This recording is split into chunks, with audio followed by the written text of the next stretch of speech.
Welcome to Bio Library. So, in fact, welcome back to Bio Library. I'm resuming chapter 7 of T.A. Brown. I think many of you students have read this book and you are finding it useful, which is like a very good thing for me. That मैं जो सोच रही हूँ उससे align होकर आप लोगों के लिए भी ये बहुत यूज़फुल हो रही है. So, let's talk about cloning vectors for eukaryotes. Prokaryote का basic cloning vector की हमने बात कर ली.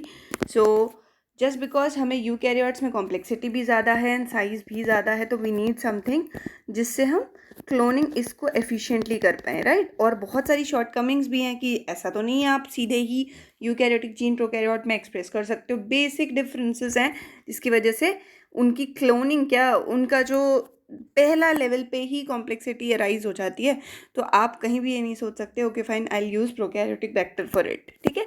सो the search for your eukaryotic cloning vector begins. So 3 segments में है. आपके चैप्टर को डिवाइड किया गया है.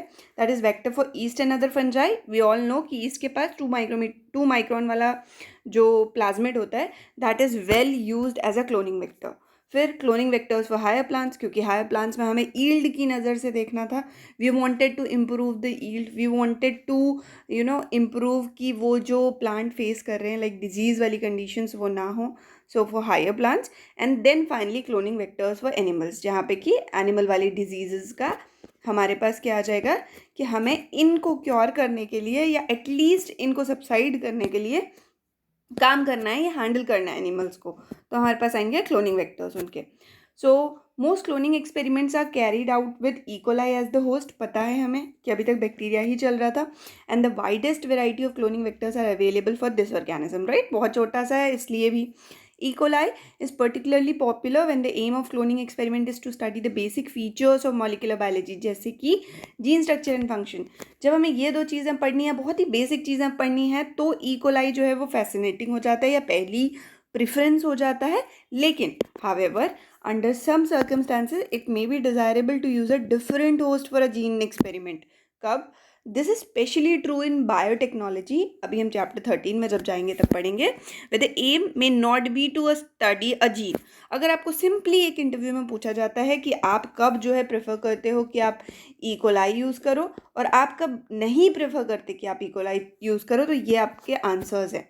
पहला है कि इकोलाई हम तब यूज़ करते थे when we wanted to study the basic features of molecular biology such as gene structure and function. But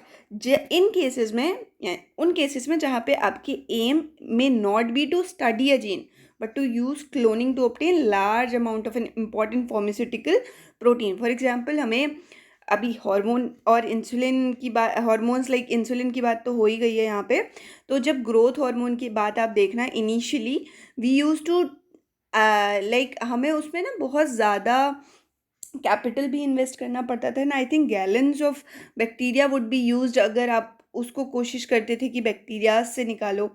तो इस केस में हम चाहते हैं कि हमें large amount of important pharmaceutical protein मिले, यानी कि हम एक्सप्रेशन ज़्यादा चाहते हैं, राइट. या फिर हम चाहते हैं कि हम उसमें कोई मॉडिफिकेशन करें, that is to change the property of the organism. या तो हम उसमें हर्बिसाइड रेजिस्टेंस डाल दें. फॉर एग्जांपल किसी क्रॉप प्लांट में, उसमें अगर हम हर्बिसाइड रेजिस्टेंस डालना चाहते हैं. अब क्रॉप प्लांट हो गया यूकैरियोट, इकोलाई हो गया प्रोकैरियोट. हम कैसे इस जीन की जो प्रॉपर्टीज़ हम मैनिपुलेट करेंगे वो प्रोकैरियोट में पढ़ सकते हैं? हम नहीं पढ़ सकते. यही रीज़न है कि आप मॉलिक्यूलर बायोलॉजी में सबसे पहले स्ट्रक्चर के लेवल पे डिफरेंस देखते हो कि अच्छा इनमें स्ट्रक्चर के लेवल पे डिफरेंस है, क्योंकि structure defines everything. Genetic changes होंगे, स्ट्रक्चर में होंगे, स्ट्रक्चर में चेंज होंगे तो प्रोटीन के लेवल पे चेंज होंगे. प्रोटीन का level is what? It is basically translation, जो कि आपकी जीन को ही एक्सप्रेस कर रहा है, राइट. तो जहाँ पे हमें बड़े large amount of pharmaceutical protein की ज़रूरत है, वहाँ हम यूज़ नहीं कर सकते इकोलाई जैसे सिंपल क्लोनिंग वेक्टर को, और वहाँ भी यूज़ नहीं कर सकते जहाँ पे हमें प्रॉपर्टीज़ चेंज करनी है. फॉर एग्जांपल हर्बिसाइड रेजिस्टेंस अगर हम किसी क्रॉप प्लांट में ला सकें. ठीक है. एक हर्बिसाइड मैं बताती हूँ आपको जो मोस्ट वाइडली यूज़ होता है, दैट इज़ हाइग्रोमाइसिन. ठीक है. इसको आप सिलेक्शन के टाइम पे भी यूज़ करते हो. So we must therefore consider cloning vectors for organism other than E coli. तो हमें टाइम आ गया था that we must begin surpass looking E coli, मतलब हम इकोलाई से बियॉन्ड देख सकें एज अ क्लोनिंग वेक्टर. वो टाइम में हम पहुँच चुके हैं इस बुक के according, right. So 7.1 is vector for yeast and other fungi. Yeast जिसमें कि सेकेरोमाइसिस सर्विसी लुडविगाई भी है, इसीलिए आपको बहुत क्लियरली लाइक मेंशन कर दिया जाता है क्योंकि मोस्टली यूज सर्विसी ही है. So Saccharomyces cerevisiae is one of the most important organism in biotechnology, as well as its role in brewing and bread making. Yeast has also been used as a host organism for the production of important pharmaceuticals from cloned genes. Development of cloning vectors for yeast was initially stimulated by the discovery of a plasmid that is present in most strains of Saccharomyces cerevisiae. उसी को क्या बोलते हैं, 2 micron plasmid as it is called, is one of a very limited number of plasmids found in eukaryotic cells. So हम कैसे पहुँचे east तक. पहला उसके कुछ बेसिक रोल्स थे ब्रूइंग या ब्रेड मेकिंग में, तो हमें कॉमनली दिख तो रहा था that we there is something like yeast and we use it on day to day basis. Plus बहुत सारे लोगों ने कुछ फार्मास्यूटिकल्स क्लोन करने के लिए ईस्ट को एज अ होस्ट यूज़ कर लिया था, वो हमें दिख जाएगा. Development of cloning vector for east शुरुआत कैसे हुई कि हमें पता चला कि अच्छा ओके यूकैरियोट्स या फिर ईस्ट जो कि हैंडलेबल भी है, इतना छोटा सा है, उसमें भी एक प्लाज्मिड होता है which is the genetic material other than your main chromosome या other than your main genetic material is considered as plasmid. अब इस प्लाज्मिड में आप मैनिपुलेशन कर सकते हो, ईजिली निकाल सकते हो, मैनिपुलेट कर सकते हो, वापस डाल सकते हो. These are the basic features जो आपको अलाउ करते हैं कि अच्छा प्लाज्मिड के थ्रू आप किसी भी ऑर्गेनिज्म में चेंजेस पॉसिबल कर सकते हो. तो ये 2 माइक्रॉन प्लाज्मिड हमें पता चल गया कि ईस्ट में होता है. उसके बाद हम ईस्ट के पीछे पड़ गए. सो ईस्ट 2 माइक्रॉन प्लाज्मिड की अगर हम स्ट्रक्चर देखें हैं तो उसमें replication protein 1 and 2 are involve in replication of the plasmid. तो ये रेप 1 हो गया, ये रेप 2 हो गया. टोटल कितने का है, 6 kb का. 6 kb मतलब 6000 base pairs. And FLP codes for a protein, यहाँ पे FLP है जो कि ऐसा प्रोटीन बनाता है जो अगर मान लो ए फॉर्म ऑफ प्लाज्मिड है, इसको हम ए फॉर्म बोल रहे हैं जो यहाँ दिखाया गया है, इसको it can convert it to B form. B form में क्या हो रहा है, यही जीन जो आपको FLP रेप 1 रेप 2 दिख रहे हैं, इनका रीअरेंजमेंट हो जाता है बाय इंट्रामोलिक्यूलर रिकॉम्बिनेशन. सो आपके लिए क्वेश्चन बनता है, आई डोंट नो इतना फोकस्ड क्वेश्चन बनता है कि नहीं, but there is a possibility कि आपको इंट्रामोलिक्यूलर रिकॉम्बिनेशन पूछा जाए, या फिर आप कल को किसी से पूछ सकते हो कि किस प्लाज्मिड में you can see intramolecular recombination, right. So यहाँ पे FLP है जिसकी वजह से आप क्या करते हो, ए फॉर्म ऑफ प्लाज्मिड को बी में कन्वर्ट होते हुए देख सकते हो, राइट. अब आगे बढ़ते हैं. सो 7.1.1 मतलब 7.1 में हम डिस्कस करें 2 माइक्रॉन प्लाज्मिड के लिए. अब हम 2 माइक्रॉन प्लाज्मिड में ही क्लोनिंग की बात करेंगे, और जहाँ क्लोनिंग की बात होगी वहाँ बात होगी कि पता कैसे करेंगे कि यह क्लोन हुआ है, राइट. सो सिलेक्टेबल मार्कर्स की बात होगी. 2 micron plasmid is an excellent basis for cloning vectors. इसका साइज है 6 kb का, which is ideal for a vector and exist in the yeast cell at copy number of between 70 and 200. आपको ये चीज़ें आपकी फिंगर टिप्स पे होनी चाहिए that there should be an ideal size जिस पे हम मैनिपुलेट कर सकें. एक अच्छा वेक्टर तभी बनता है जब उसका एक आइडियल साइज हो, ना ज़्यादा बड़ा ना ज़्यादा छोटा. सिमिलरली 6 kb का था, इसीलिए बोल रहे हैं कि ideal size for an vector. और इस सेल में एक मॉडरेट कॉपी नंबर भी है इसका 70 to 200 which is considerably high. Replication makes use of a plasmid origin. क्या क्या चाहिए, कुछ enzyme provided by the host cell and the protein coded by rep 1 and rep 2 genes carried by plasmid. ये आपने ऊपर स्ट्रक्चर में ही देख लिया है. However, all is not perfectly straightforward in using 2 micron plasmid as a cloning vector.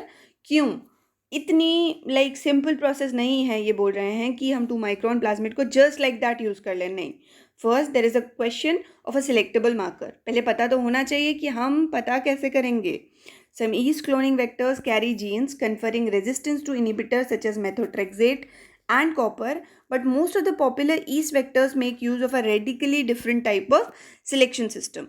मतलब ये पता करने के लिए फाइनली क्लोनिंग हुई, फाइनली ये मेरा ईस्ट है जिसमें मैंने जो बाहर से जीन डाला है वो गया कि नहीं, is based upon selection marker. तो कुछ ईस्ट क्लोनिंग वेक्टर में ऐसे जीन्स होते हैं जिनसे कि हमें रेजिस्टेंस मिलता है किन इनहिबिटर्स को लेके, जैसे हो गया मेथोट्रेक्सेट या फिर हो गया कॉपर. ये वैसी ही बात है जैसे आपके किसी प्लाज्मिड में टेट्रासाइक्लिन स्ट्रेप्टोमाइसिन इनका रेजिस्टेंस हो, राइट. तो हम कुछ इनहिबिटर्स डालेंगे जैसे मेथोट्रेक्सेट एंड कॉपर, लेकिन उसके पास क्या है, उसके पास ऐसे जीन्स हैं जो कि इन इनहिबिटर्स से उसको रेजिस्ट करते हैं. How does it resist? Basically resistance का कुछ मतलब नहीं है। कभी भी आपको बोला जाए कि एक्स कंपाउंड से कोई ऑर्गेनिज्म जो है रेजिस्ट करता है, that means it can break down this X into certain by products which are no longer inhibitory. मतलब एक्स पॉइजनस था, ठीक है, डाल दो आप मीडियम में, लेकिन जो आपका ऑर्गेनिज्म है उसके पास एक्स को तोड़ने वाले एंजाइम है जो कि इन उन फॉर्म्स में तोड़ेंगे जो एक्स को आप सिंप्लीफाई कर देगा कि it is no longer poisonous. Okay, I hope you got my point. आगे, in practice, a normal yeast gene is used, generally one that codes for an enzyme involved in amino acid biosynthesis।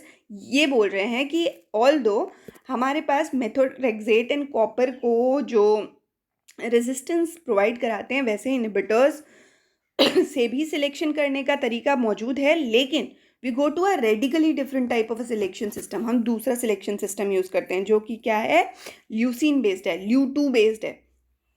क्या करते हैं हम practice में? So in theory, in principle you have कि आपका जो yeast के जीन्स हैं they can show you resistance from methotrexate and copper, लेकिन हम उसको यूज़ नहीं करते।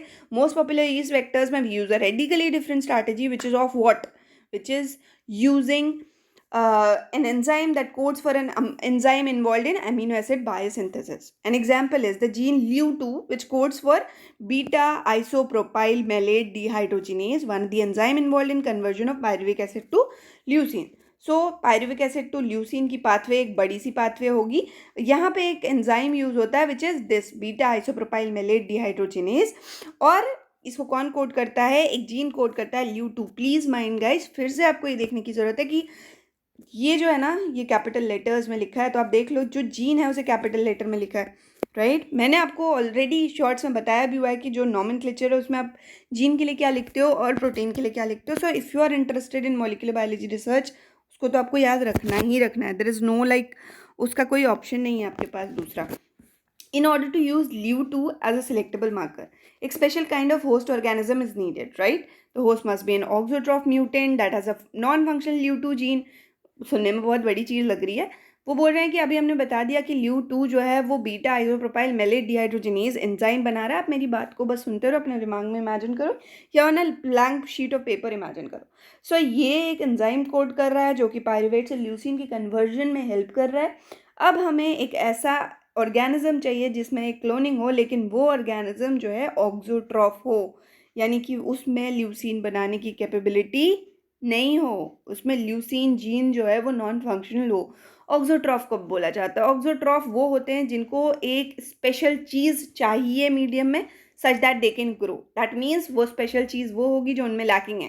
फॉर एग्जाम्पल, अगर आप मुझे बोलो कि मैं, मान लो मुझे किसी ने इस तरीके से डिज़ाइन कर दिया that I am an auxotroph for like fast foods, so I need fast foods to survive and thrive, which is not a like very good example, but again आप भी अगर ऑक्सोट्रॉफ हो गए, फॉर एग्जाम्पल एकदम imaginary situation, पानी के auxotroph हो गए, we need pani, we need water to survive that, right? So auxotroph और ल्यूसिन। अब ये leucine 2 yeast is unable to synthesize leucine and can survive only if this amino acid is supplied as a nutrient in the growth medium. So हम कौन सा strain use कर रहे हैं east का? LEU2 minus. इसमें क्या नहीं बन सकता? ल्यूसिन नहीं बन सकता। ल्यूसिन नहीं बन सकता, इसलिए अगर हम मीडियम में ल्यूसिन देंगे तो ये सर्वाइव करेगा, नहीं देंगे तो सर्वाइव नहीं करेगा। सिलेक्शन इज पॉसिबल क्योंकि transformants contain a plasmid bone copy of LEU2 gene. कैसे? अब जब हम जिस प्लाज्मिड में जो भी मैनिपुलेशन करेंगे, इस प्लाज्मिड में हमने क्या किया है? LEU2 जीन प्रेजेंट है, तो अब ये कॉम्प्लीमेंट कर देगा। मतलब यहाँ LEU2 जीन उसके मेन क्रोमोसोम में उसके पास नहीं है, या उसका जो प्लाज्मिड है वो ऑक्सोट्रॉफ था, लेकिन जो हम ट्रांसफॉर्मेंट दे रहे हैं, बना रहे हैं, उसमें LEU2 जीन प्रेजेंट होगा। तो अब अगर हम सिलेक्शन करेंगे तो उन प्लेट्स में भी ये ट्रांसफॉर्मेंट ग्रो करेगा जिनमें ल्यूसिन नहीं है, यानी कि LEU2 माइनस, यानी कि ल्यूसिन की एब्सेंस में भी ये ग्रो करेगा, right? In a cloning experiment cells are plated out on to minimal medium. Minimal medium आप जानते हो, ऐसा होता है कि जिसमें आप सप्लीमेंट्स हटा देते हो, which contains no added amino acid. Minimal medium is something जो बस जीने के लिए इनफ है, लेकिन थ्राइव करने के लिए नहीं, सर्वाइव करने के लिए नहीं। Only transformant cells are able to survive and form colonies. क्या किया, ट्रांसफॉर्मेंट में अपनी तरफ से ल्यूसिन दे दिया, जो उसके मेन जो भी होस्ट था, होस्ट के पास ल्यूसिन बनाने की कैपेबिलिटी नहीं थी, तो अगर उसमें ट्रांसफॉर्मेंट गया है तब तो वो ल्यूसिन बनाएगा, नहीं गया है तो नहीं बनाएगा। अब हमने मीडियम में ल्यूसिन डाला ही नहीं, तो हमारा जो ट्रांसफॉर्मेंट था उसके पास कैपेबिलिटी थी, इसलिए होस्ट ने ईजिली ल्यूसिन सिंथेसाइज किया, उसने थ्राइव किया, वो ग्रो किया, आपको प्लेट पे ईस्ट कॉलोनीज दिखाई दी। लेकिन जो नॉन ट्रांसफॉर्मेंट्स थे, just because they did not had the capability to synthesize leucine, तो उनकी डेथ हो गई और वो आपको नहीं दिखेंगे। This is the selection system. क्या यूज़ कर रहे थे हम, ल्यूसिन वाला पाथवे, लेकिन we also had one more option of exploring, क्या, methotrexate and copper. I hope इतना आपके लिए ईजी रहा होगा। अपने दिमाग को थोड़ा सा स्टिमुलेट करिए, इसके आगे का हम स्लोली प्रोसीड करते रहेंगे। So thank you everybody.